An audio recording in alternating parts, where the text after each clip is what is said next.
Jon Anik and Kenny Florian podcast. Jon Anik and Kenny Florian. I fucking love him. I can't get enough of him. Let's hear that Boston next. Big jab there from Duffy, and Frank Mir is hurt now. Down goes Duffy, out cold. Frank Mir does it again.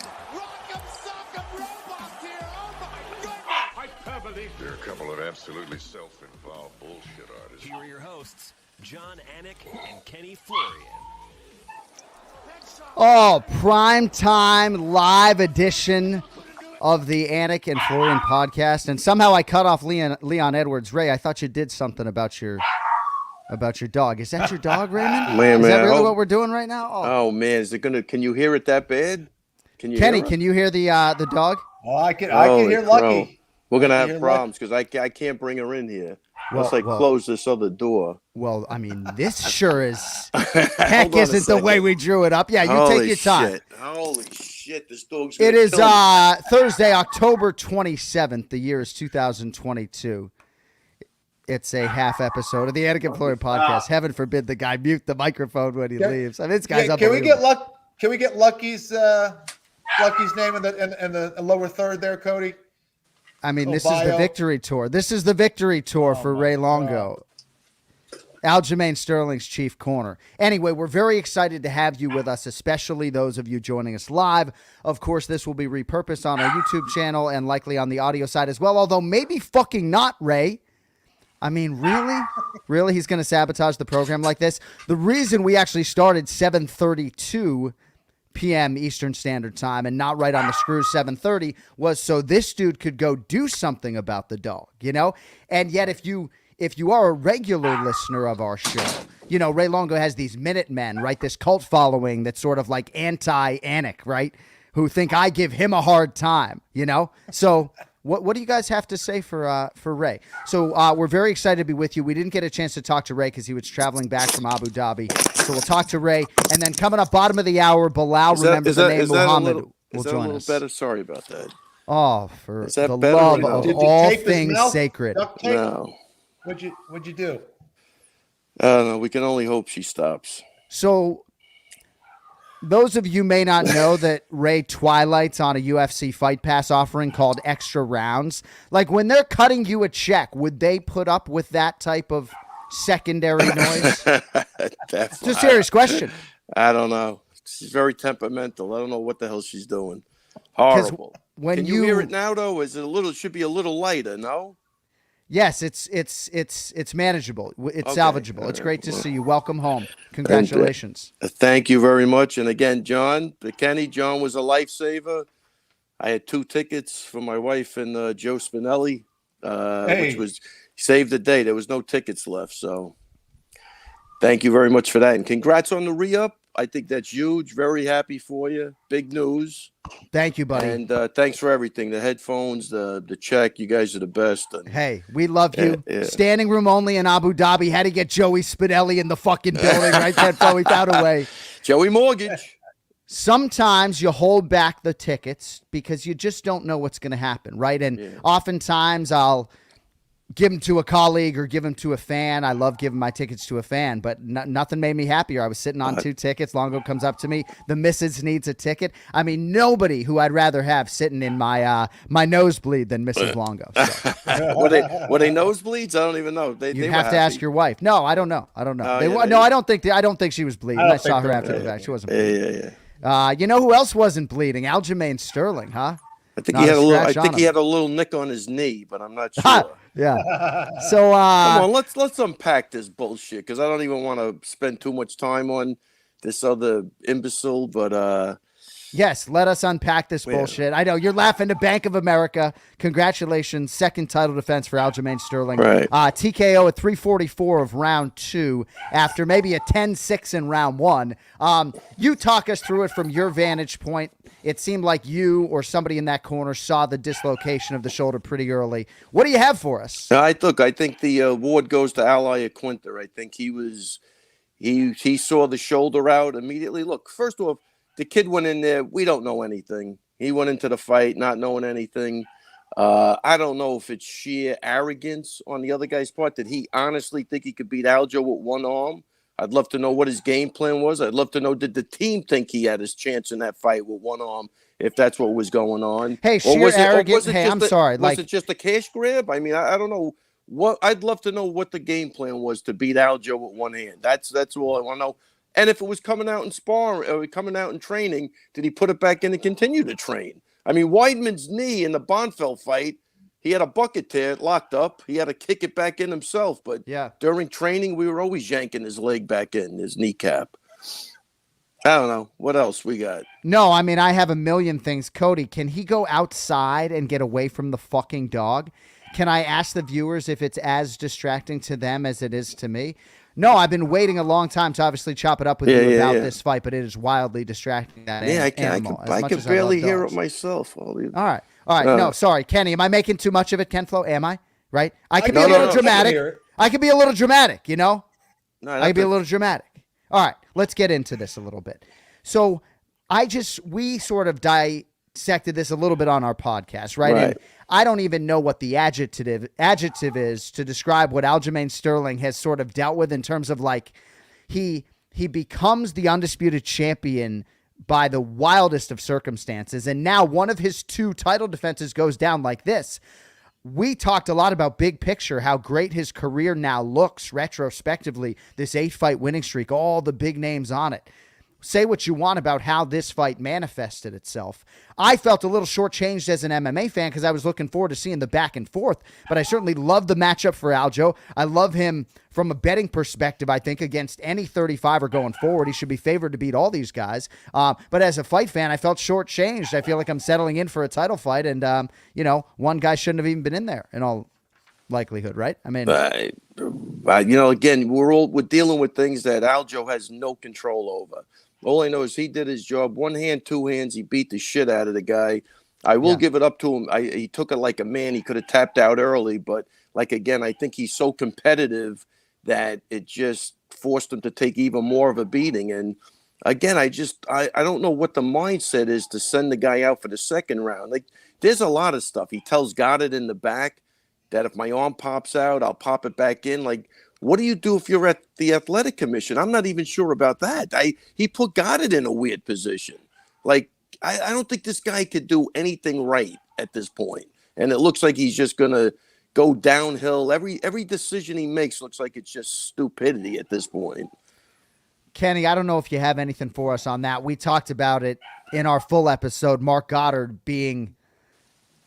receiving this information seemingly just before the fight. It's like, what do you do with it? I mean, I don't know. Have you ever disclosed an injury, Ken Flo, to a referee or a doctor or anything like that? No, definitely not. I think that seemed like a way that he could have kind of an exit plan in case things went down. It was like, hey, I'm probably going to get in trouble at some point.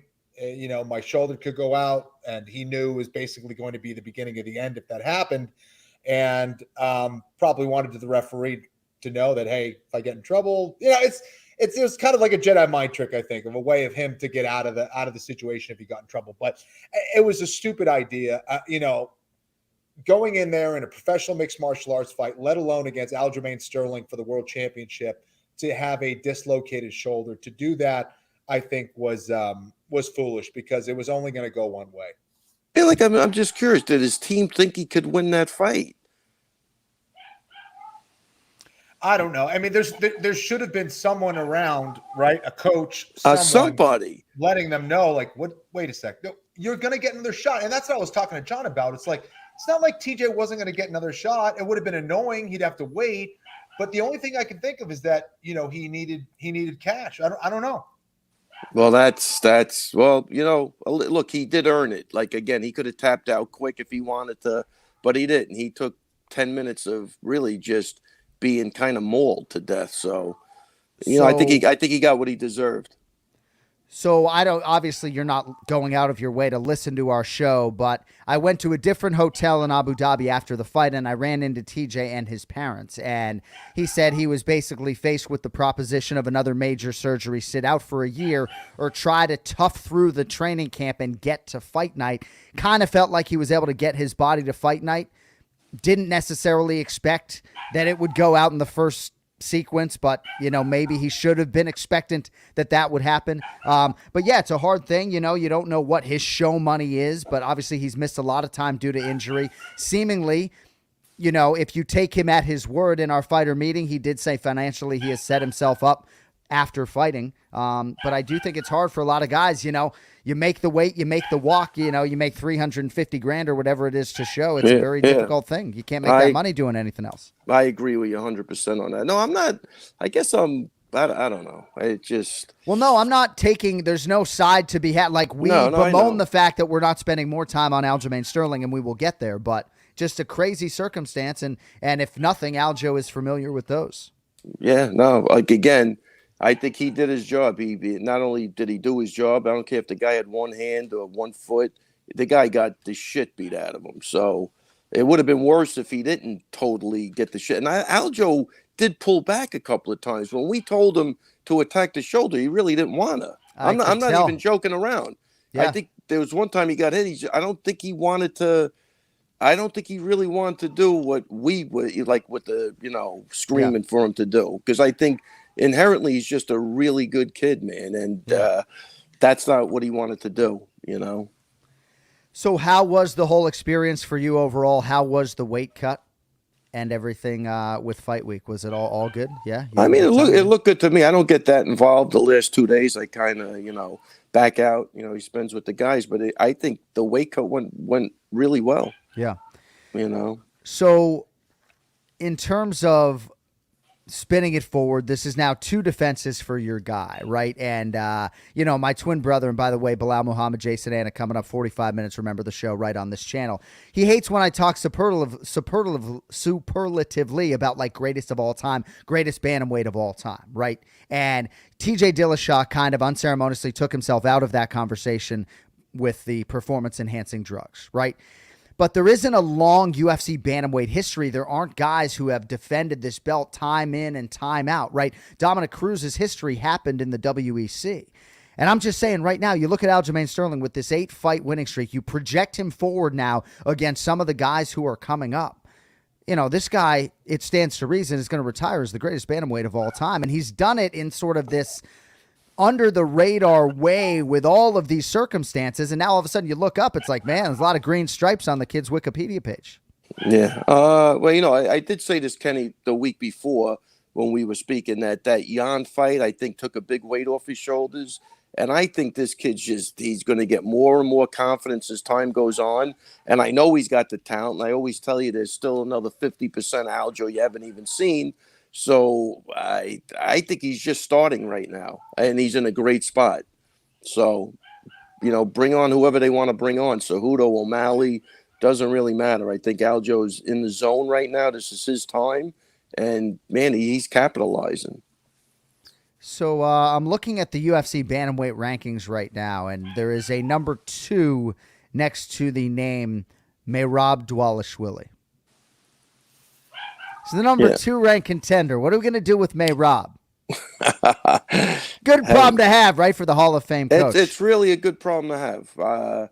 And, those guys will figure it out. Aljo's talked about, going to 45 if he wanted to. But, we still – I think Merab's 1 fight away, and, there's a lot that could happen. So Aljo's definitely pulling for that kid. So it'll be interesting to see.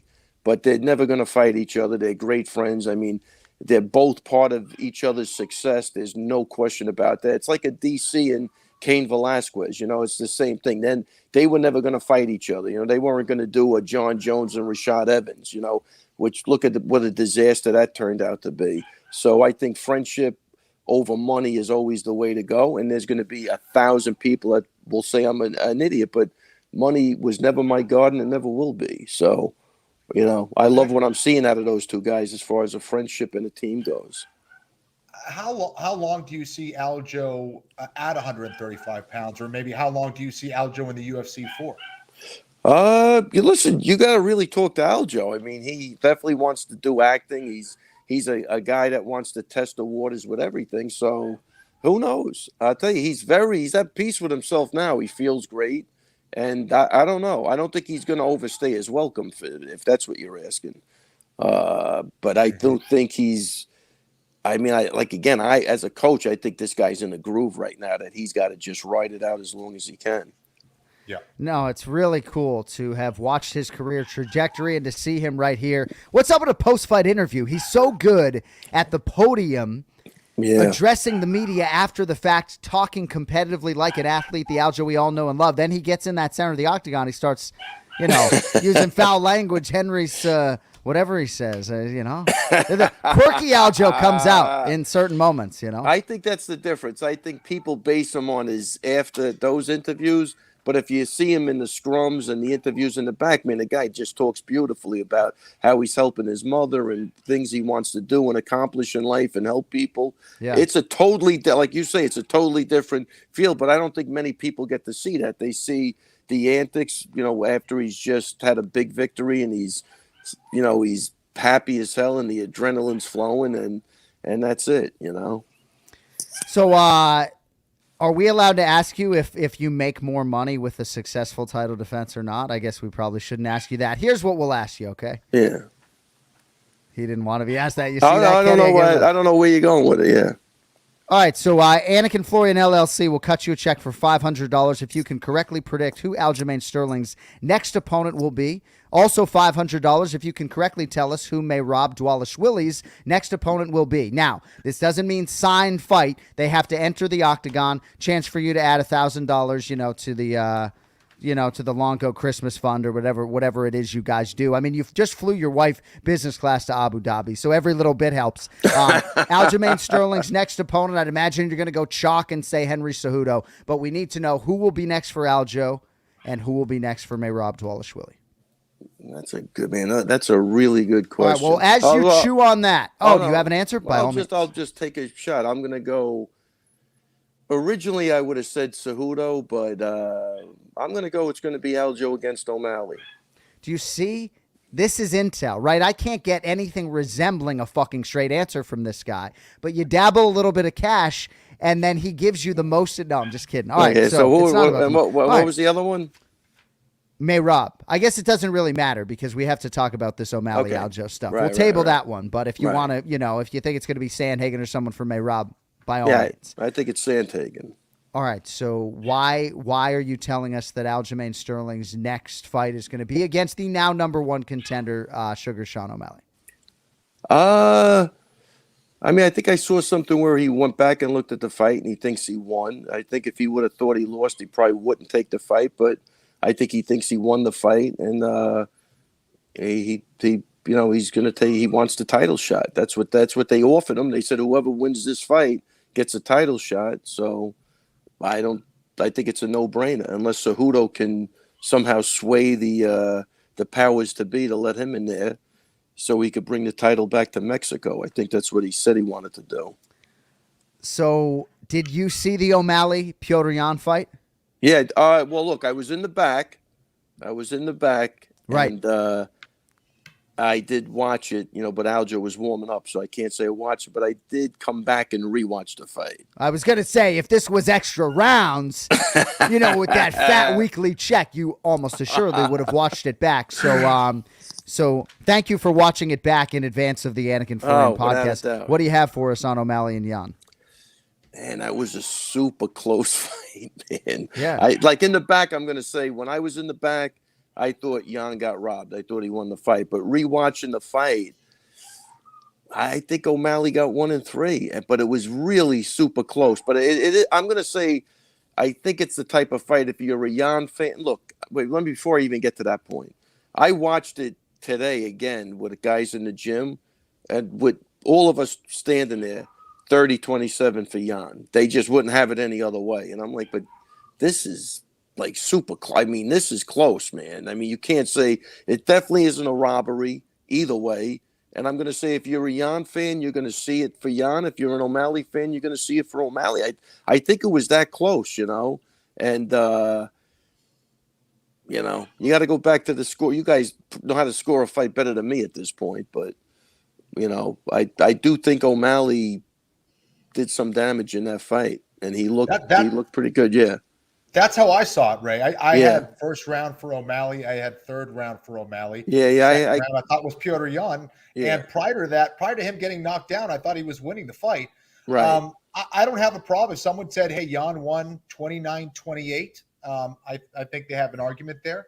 I don't see the 30-27 at all. But if it went the other way, I'd say, yeah, it's close. It was definitely close. Very close. I think it was that type of fight, period. So was that the next fight? Do you think that's going to be the next fight, O'Malley and Aljo then? I think so. I think that's the fight to make. O'Malley's got a good presence. He could draw people. And I think, again, he went into that fight believing that if he won, he was getting the title shot. So I think it would look weird for him not to take the title shot at this point, I think you should tell Aljo. Go ahead, Ken Flo. I was going to say, Ray, sorry. I would assume that you guys really like that matchup. Based on what I saw the other night, yeah, I like it a lot. I think you should tell Aljo maybe he should try to take Sean down. Avoid some of those long-range weapons. Anyone who listens to our show knows, though, and we had Sean O'Malley on our show for the first time about 2.5 years ago, he's an elite bantamweight, and he proved as much. And sometimes I think when you win a fight, you're less celebrated than if you lose a close fight, right? There are countless examples in MMA history. If Sean O'Malley lost this decision, everybody would be singing his praises even more than they are right now. But now people want to denigrate him to whatever degree or take away from him because, it was a close fight and, maybe Yan didn't get the credit he deserved for the grappling element. But, I think I just think Aljo's strength and physicality, I'm no expert, Ken Flo, but just against a lot of these guys, right? Whether they're a Brazilian Jiu-Jitsu black belt or more grappler than striker or not. I just, when Aljo looks me in the eye now 2 years running at every fighter meeting and says, these guys, they just can't grapple with me. Like you start to believe it, Well, I thought he handled himself beautiful in the fighter interview. See, he comes in, he doesn't just say things. He's got stats to back him up too. He's very, very intelligent, always watching tape, super student of the game. So he's always got a good point, and trust me, there'll be a big difference between Jan's grappling and his grappling when it hits the floor. Like Aljo's a wrestler and a really good jiu-jitsu guy. He's not going to sit in the guard. He's going to pass. He's going to make things happen. I mean, he's crazy with the scrambles, right? Like even when he knocked Dillashaw down, he's all over you. Like he's and he did it with Jan too. Jan tried to get away and you could see like a cat. He's just, those are long leaps, and then he's on your back, and then he's making things happen. It's he's finding I'm telling you, his confidence is over the top now. And unless you can do something to sway that, you're going to have a major problem with him at this point. So you've had a lot of famous quotes in the corner, right? Punch a hole through his fucking chest comes to mind. I don't know what it was this time around. I don't know if it was show him no mercy or no mercy or whatever it was. I don't know if you're channeling your fucking Johnny from the Karate Kid. I mean, you heartless mother. I mean, my kids are you heartless motherfucker. Show no mercy, fucking ripping shoulder out of socket. You New Yorkers, man, you got built different, right? If he wasn't a PED abuser, I would have never said that. But, no. First of all, wait, hold on. I take it back. That's Iaquinta. I don't want to take his line. Oh, that was Raging Al. I think that was Raging Al for sure. I was so impressed with what he did in the first round. I might have left the building at that point. I was like, holy shit, this is a beatdown. And Al was like, he said it right away. His arm is out, but I acted like as if there was no arm out. You know what I mean? Except when we told him to attack the arm. But I was really super impressed with that first round. I was like, holy shit, that was phenomenal. So I don't know. You're just ruthless, aren't you? Though I mean, Ken Flo is the most ruthless. I mean, let's be honest. I think that's normal behavior. 25, 15 minutes, that door closes.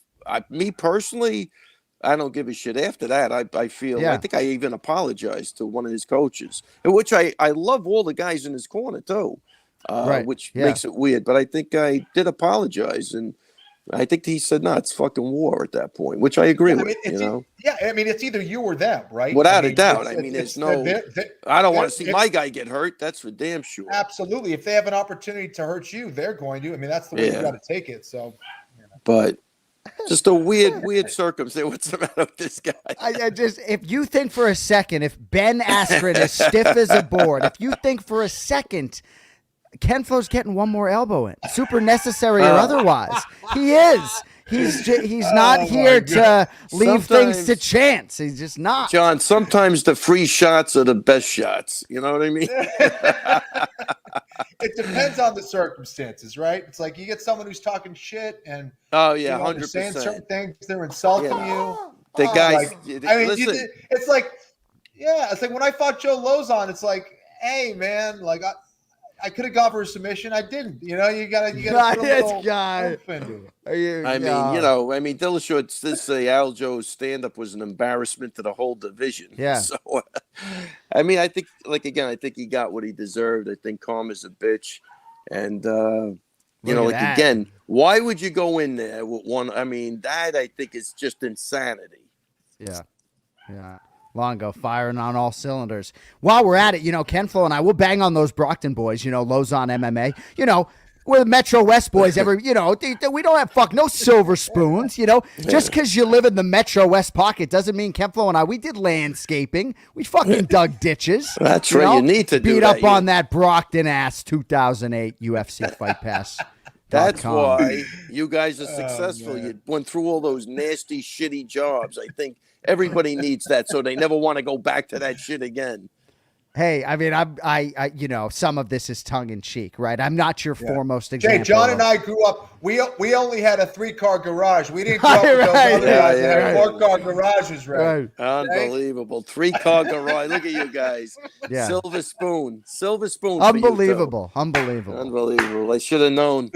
Perpetually misunderstood, like a lot of people in the public eye. Belal, remember the name Muhammad, is supposed to join us any minute, so he's going to come in here as soon as he's ready to go. But we do have a couple more minutes with you. Anything else UFC 280 related that is worth discussing? Obviously, very impressed with Sean O'Malley and Betty Dariush. Islam Makhachev, man. What was it like for you just the whole week? Anything? I thought it was great, man. I ended up going down to Dubai for a day also after the fight, which was phenomenal. Yeah. But no, the fight, man, I thought it was just I felt the excitement of that card. And I'll tell you, Beneil Dariush, I mean, I want to believe nice guys finish first. I mean, I hope they don't screw this guy. I thought that was a great fight for him. I thought it was just a beautiful performance. And, I don't think he's the type of guy they like because he's actually a normal person, but he deserves the shot. It's so funny you describe him. Yeah, go ahead. Yeah, Ray, I was going to say, I think he deserves it too. But do you think he missed out on an opportunity instead of when they asked him if he wanted the title shot? He said, I don't know. We'll see. But I felt like he missed out on a big opportunity to say, yeah, I want that shot. I deserve to be, the next guy. I don't know. You know what the problem is, Kenny? He's just, look, I don't really know. I know him just a little bit. He's walking around with his kid. He's just not that guy. And I don't think that should be what determines whether you get a title shot. He does what he has to do when he's in there. That was a beautiful fight against the guy that they thought was going to kill him. You know what I mean? Like that, he was a pretty big underdog. In that fight. Yeah. Yep. He made that look easy to me. He really did. He shut that guy down completely.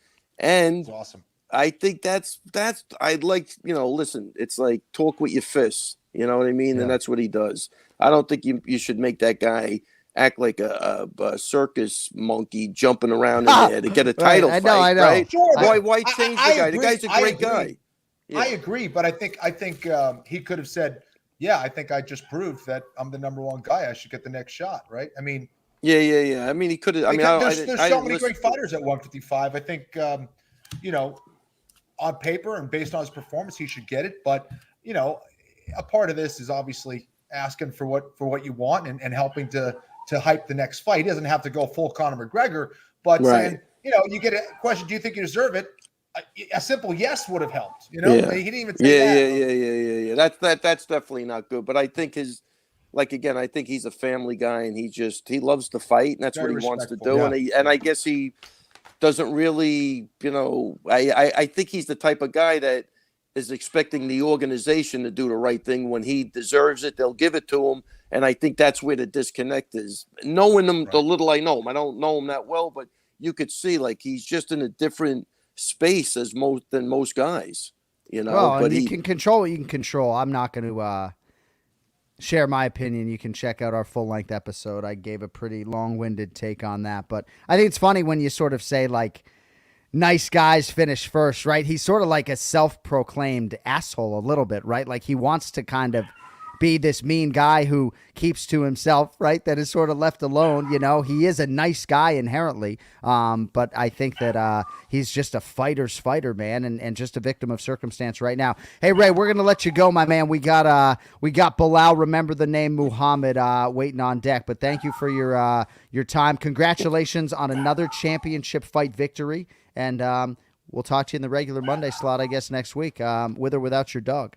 Well, yeah, I'm livid about that. But there he is. Let me tell you something about Belal Muhammad. I saw the guy 10 times. Didn't even say hello. Then the next time I see him, I have the shirt on with you and Florian. Hey, can I take a picture? I go, you want the picture for the goddamn shirt. It doesn't even have nothing to do with me. He knows where his bread is buttered. Anyway, hey, Ray. Belal, great fight. Really great fight, man. Unbelievable. Here's a guy that backs up what he says. You got to love him. Hey, I think Bully's on mute. Yeah, Belal's on mute. I think everybody's on mute. Sorry, my bad. Thank you, Coach. Appreciate you. That really means a lot coming from you. Thank you so much. No, really, really good fight against a really tough guy. So, awesome appreciate stuff. you, brother. Hey, Ray, I'm not going to cuss in Belal's presence, but go take care of your fucking dog, and we'll talk to you on Monday, okay? This could be a bloodbath. I'll see you guys. Thank you, buddy. Thanks for everything, and congrats again, John. And congrats, buddy. Belal. Thank you. All right. See you, Ray. Congrats, Coach. All right, thanks, Kenny. All right, so on behalf of the Anik and Florian podcast, I would like to apologize for that fucking dog that just sabotaged our live episode for the last 30 minutes. Now joining us, I don't know what the number is now, number 3, number 4 UFC welterweight contender. I think it's 4. Belal, remember the name, Muhammad, back in the United States of America. Successful 5-week jaunt to the United Arab Emirates. It's welcome home, buddy. Congrats on a big one. Thank you, brother. Man, jet lag's killing me right now, but it was worth it. For that 5 weeks was worth it. It's painful right now, but it's all right. So I know Ken Flo has a lot that he wants to get into in terms of the fight, but I guess let's just start there and break down the fight, and then we'll have some fun with you on the back end, see how well you know your hometown Chicago Bears and some other things. But in terms of your preparation, right, and some fighters would deflect and just say, I'm focused on myself. But was there any particular area of focus for Sean or anything particularly concerning about Sean Brady that you were mindful of more than other things going into that fight? The biggest thing was not allowing him to push me on the fence. Obviously, every single person that had faced him or that I've known that's met him or trained with him, oh, he's the strongest guy you're ever going to go with. He's the strongest guy you're ever going to go with. Jared Gordon, who I know, my boy, shout out to Jared, who came down and trained with me. He was telling me, like, bro, I'm telling you right now, just put it in your head. This is the strongest guy you're ever going to go with. I'm like, bro, like, I'm not worried about strength or anything. He's like, trust me, dude. Trust me. He is. I'm just letting you know so you don't get surprised in there. So it's like everybody building him up to be this monster, that's just a Hulk. So that was my biggest thing is training with these Dagestanis. Everybody's like, oh, man, you're going to go in there wrestling. I didn't use it for offensive wrestling. I used it for defensive wrestling because every single one of those guys is so good offensively that I was like, all right, well, I know I'm better than Sean Brady standing up. So I'm like, I want to keep this fight on the feet, and I don't want him to be where he's comfortable, and that's in the grappling situation. So I'm like, I'll use my defensive wrestling and just keep it standing the whole time, and it worked. I know your podcast is coming up in about 20 minutes here on the channel, so I don't want to steal too much of that thunder, but was just dying to have a few minutes with you after, obviously, another big win. One thing you said to us in the fighter meeting, you talked about leveling up, and you've had all these training camps for all of these different stylistic challenges, Stephen Wonderboy Thompson, Damian Maia, and I think we can, as fans, look at how much you've leveled up as a striker in other ways. In terms of like the strength and conditioning, right? It just seems like you've steadfastly built this cardiovascular base and been so married to the game for so long now, right? It's like, I don't even know things about your personal life. And if I got married next weekend, you might be a fucking groomsman. Like, we're close, and yet I don't even know about that stuff. So how do you quantify in your own mind the extent to which you've sort of leveled up as a whole?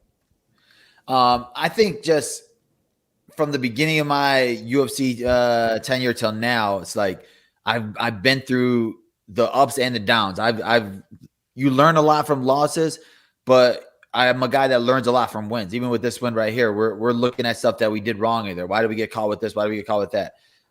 Training with the guys that I train with now for this camp, it was like I was on an 8-fight winning streak. I didn't need to go look for a different team or train with Habib and them. Like I was doing everything right, obviously, because I was kept winning. So, but I want to just keep getting better, because in this game, once you tell yourself that you're good enough or you're at the top and you're comfortable there, that's when all these other guys come and beat you. And now training with these Habib's team and seeing how good a lot of these young guys are, that people don't even know their name, but they've been wrestling since they were like 2 years old, and they're out here killing me. And I'm like, who the heck is this guy? Like, he's not even in the UFC. And I said, what's your age? Oh, I'm 19 years old, and I'm freaking fighting on this amateur show. And I'm like, oh, okay. Well, that just tells me that like I still have a lot of more learning to do. Like Lou made a quote today in one of his shows, and he was like, shout out to Lou Taylor. He was like, you know, we drowned a lot this camp. We still can't swim. We're doggy paddling now, but like I want to get a little bit more time with him so I can at least learn to swim some laps. Like we still got so much to learn from these guys, and I'm just happy that they brought us in there that much and they allowed us to join them like that. You can tell Lewis Taylor has a little bit of post-traumatic stress disorder from this training camp. I can tell his social media voice suggests that he worked very hard helping you prepare for like we've been through it all. Like for him, you know, leaving your family for 5 weeks. His family had a family vacation. They went to the Caribbean, and like he has 2 young daughters, and he's a guy that's always been with them at all times, taking them to practices, games, everything. So the fact that he was able to willing to do that with me, that's my brother for life. And like I said, he's a champion. He won $1 million. He retired. He doesn't need to do that, but he wants to see me reach my goals because he brought me into this sport, and he wants to see me reach the pinnacle of it. And we're going to do that together.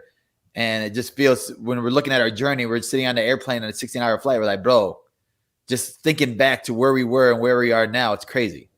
Well, thinking about going into the Stephen Wonderboy Thompson fight, you know, I think a lot of us supporters from afar knew you could be good, but, you know, then you start to think, man, could this guy actually run the table and be the world champion? And, you know, certainly we share your belief right now. One thing I said on our show, and I want to allow Kenny to get in here while we have a good signal with him, but just that Khabib Nurmagomedov enters this like egoless corner, right? Lewis Taylor and Mike Valley, right? They're not here for hardware or for trophies unless it's a UFC title belt, right? They don't get sensitive when you put Khabib over in the post-fight interview, right? When you talk about him instinctively telling you to go for the finish. It just seemed to be a perfect blend. And I know Kenny and I were both curious to see how you're going to navigate that going forward. I know Khabib is a man who's wanted by a lot of different people, but I would imagine it is your desire that you would continue with the mix you had this past weekend. Yeah, honestly, it was like a perfect mixture because, like you said, like Lou and Mike Valley, neither one of them have an ego at all. Neither one of them are the type to be like, why is he talking louder than me, or why does he get credit or that? No, it's like all of us had the same goal. Mike Valley was willing to come down with me for 5 weeks as well. He's like, yeah, I'll come down, whatever you want. None of these other guys got to fight. I'm like, bro, you have a gym to run. It's cool. I'll let you know if I go down there and I don't like the way it's going, then you'll come down with me early. But other than that, like, you don't need to come down that early. I know you have a gym, a business to run, so do that. So that's why I love these guys, because my circle, my team, they all want to see me succeed. And yeah, man, we're already looking at going down to Dagestan in March to train with these guys. Every single one of the Russians that we met, trained with, they're like, oh, you got to come down. You got to come down. You got to come down. Habib's like, come down. I got you. It's all taken care of. So they're coming down to Chicago actually in November for Usman Bellator fight for the title. So we're going to get a little bit more time with them then. And then, yeah, we're trying to bring the whole team down there in March to train with all those guys. Belal, I want to talk about like the technical side of things, of what you got out of training with Khabib and his team. I know you mentioned the spiritual side and how that's helped you. I do think there's an element to that that can help take, that warrior mindset to another level. Is that what you were talking about? Is how that helped you? How did that connect with you? And then I want to talk about the technical side of things as kind of what they were doing for training.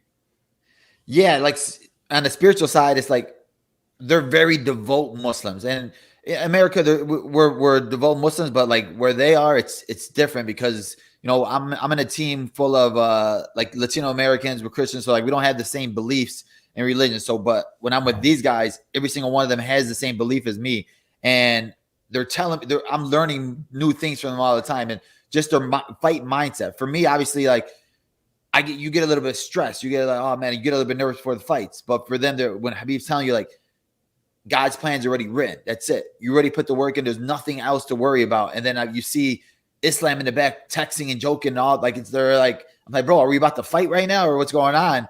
But it just like lowered my mood a little bit because it just chilled me out. Because I'm like, this guy's having the fighting for the title and he's fighting Oliveira, who's on a crazy tear right now. And I'm like, if he's that relaxed, all right, maybe I need to be relaxed and chill a little bit. And sometimes when you see somebody smiling, it just like calms your nerves a little bit. That's what it did for me a lot of the time too, because all these guys are just like in the back joking around, and it was just crazy like that.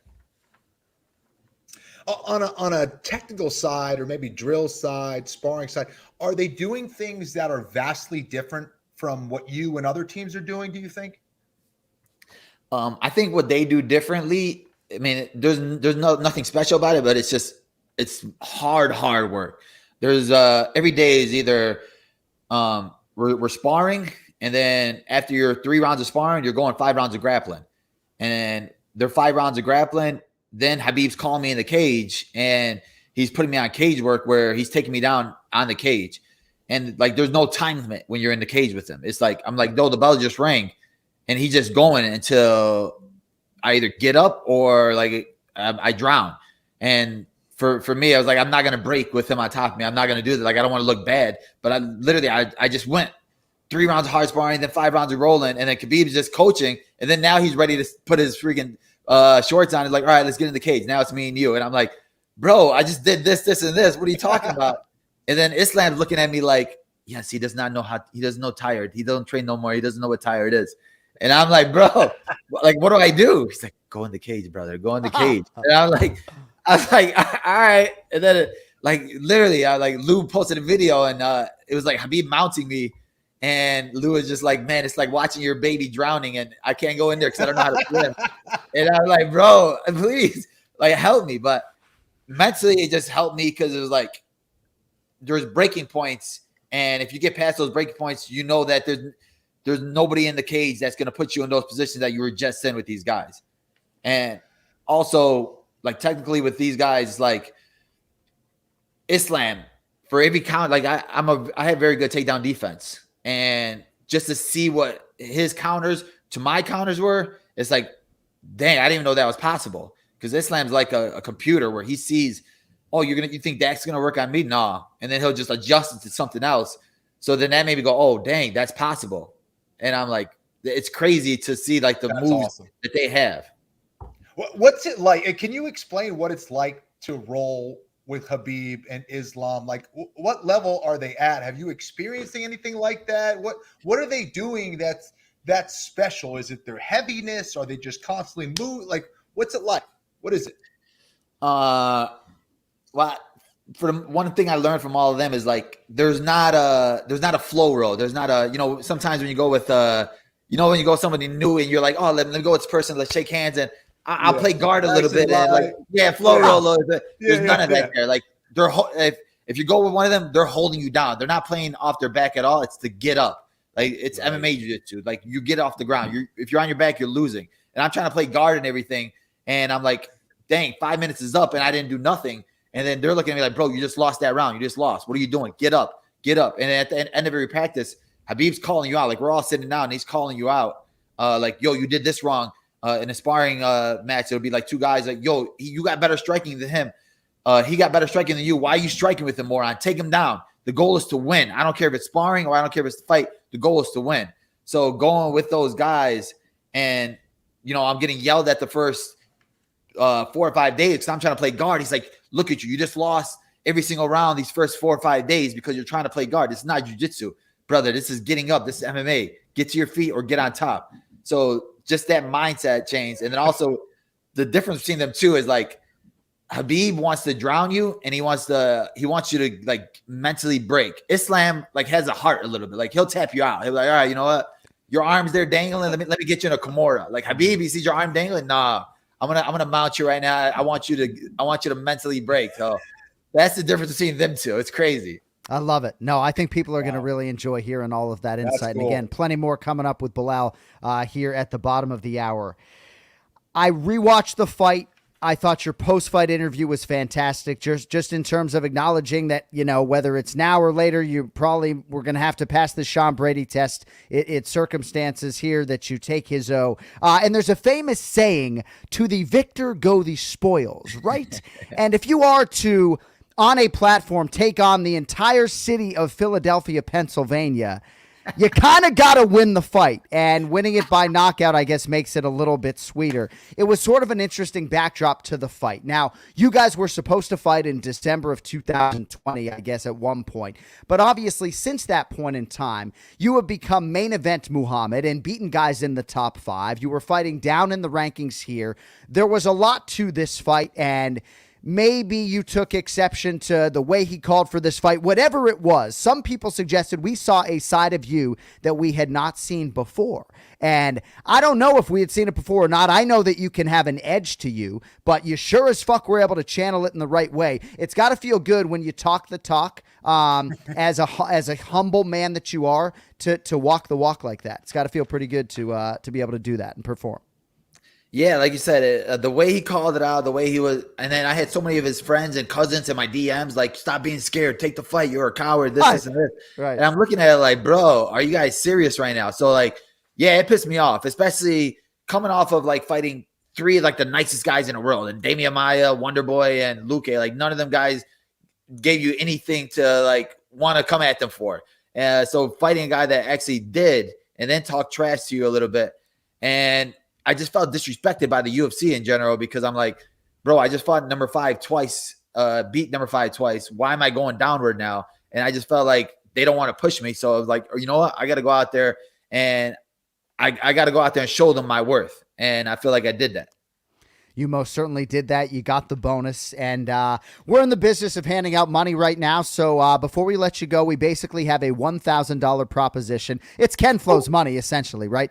So essentially, if you right now can predict who your next opponent is going to be, Anik and Florian LLC is going to cut you a check for $1,000 the night you guys both make that walk. So we're not talking bout agreements, fight falls off on weigh-in day, right? It's our best way to get an honest answer as to who you really think the promotion is going to give you next, because the list gets shorter as you continue to pluck off contenders. So for $1,000, again, you lose no money in this exchange. We just want to know who you think they're going to match you up with next, because obviously it's going to be a big name. Who I think I'm going to walk out to the cage and actually fight is Khamzat Chimaev. I think they're talking about, I don't think Kobe's going to fight him. I think me and him make the most sense. I've been calling for that fight forever. I think that one's the one to do, especially on a co-main event under Usman and Leon. I absolutely love it. I got chills. I'm very excited. We're so proud of you. You're an easy guy to root for, man. You've worked so hard for this, and just couldn't happen to a better dude, man. All the ducks are aligned. What'd you get room service night of the fight? I saw some stuff outside the room. Did you guys eat well? Bro, it was terrible. First, because we didn't realize it was that late. It was like 4 a.m. Once we got back to the hotel. So then I told my brother and them were at the hotel. I was like, get pizza, get wings. I don't know where they got pizza and wings from. It was like the most. it was like wasted calories. Like the next day, I woke up, I was like, bro, this is so bad right now. And I was like angry that I ate that stuff. But I'm a dessert guy anyway. I had a bunch of people bring me cookies and stuff, so I was happy with that. Yeah, we had a hard time getting food, but that is neither here nor there. Congratulations, man. Enjoy it. We know the grind continues, but have a great show tonight, and we appreciate you repping the hell out of the channel the way you do, my man. What a fucking stud. Great job. Always, my brother. Job. And congrats to you, brother. Best in the game. Thank you, buddy. Appreciate it. All right, guys. Love you guys. There he is. Love you too. The number 4 ranked UFC welterweight contender, Belal. Remember the name, Muhammad. It's a big win, man, and the list really does get shorter. If you don't believe that Colby Covington and Khamzat Chimaev are going to fight, that's the fight.